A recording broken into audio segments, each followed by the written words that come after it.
మొట్టమొదటిగా ప్రత్యేకంగా జగిత్యాల జిల్లాలో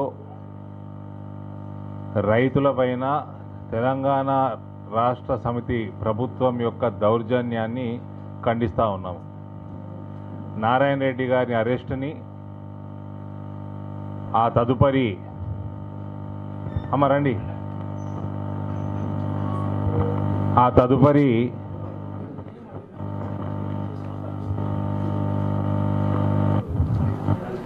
రైతులందరూ కూడా నారాయణ రెడ్డి గారి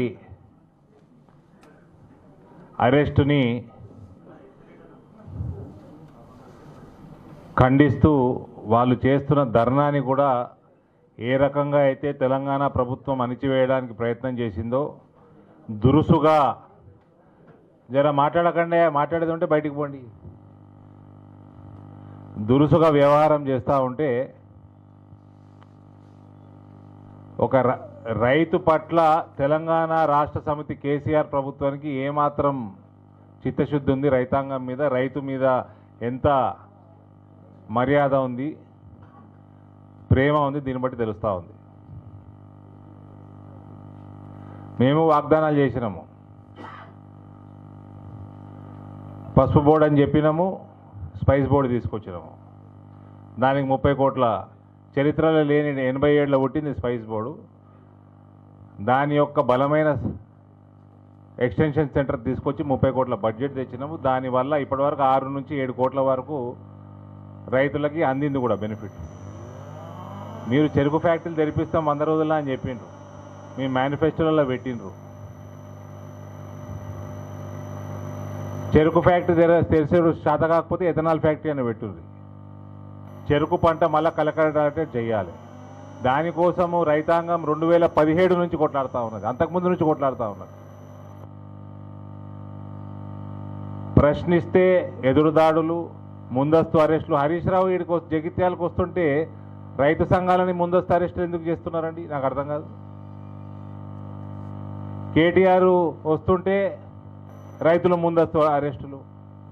ఎవరు వీళ్ళని అడ్డుకున్నది లేదు, ఎవరు వీళ్ళ మీద దాడి చేస్తామని చెప్పింది లేదు. ఇది పూర్తిగా రైతుల పట్ల రాష్ట్ర ప్రభుత్వం ధోరణిని. మైక్ దగ్గర మీరు ఫోన్లు పెట్టకండి, సెల్ ఫోన్లు దూరం పెట్టండి.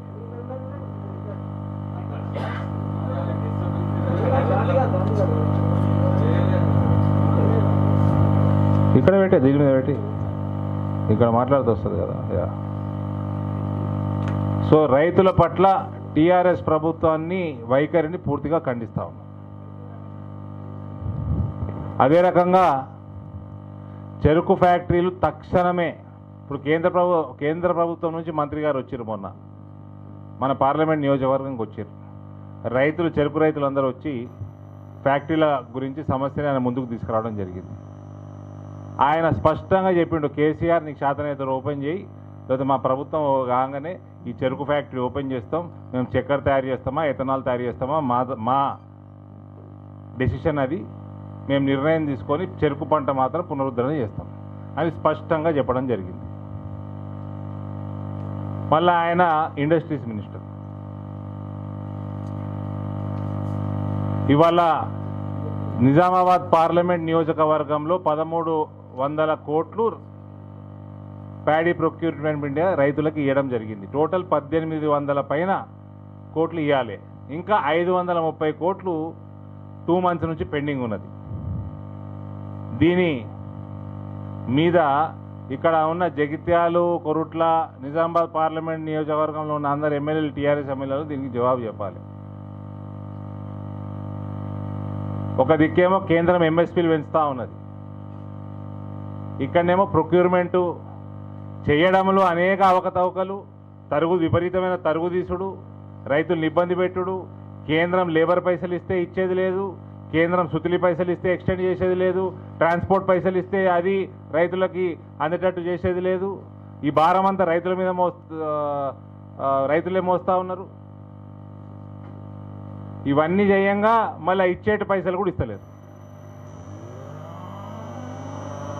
ఏమైనా ప్రశ్నిస్తేనేమో ఎదురు దాడులు, ముందస్తు అరెస్టులు, 14 రోజుల రిమాండ్లు.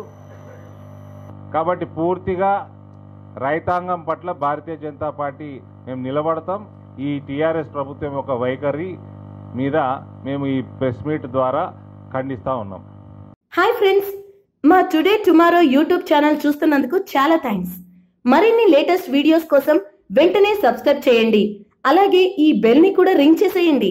మా నోటిఫికేషన్స్ అన్ని మీ మొబైల్లో వస్తాయి.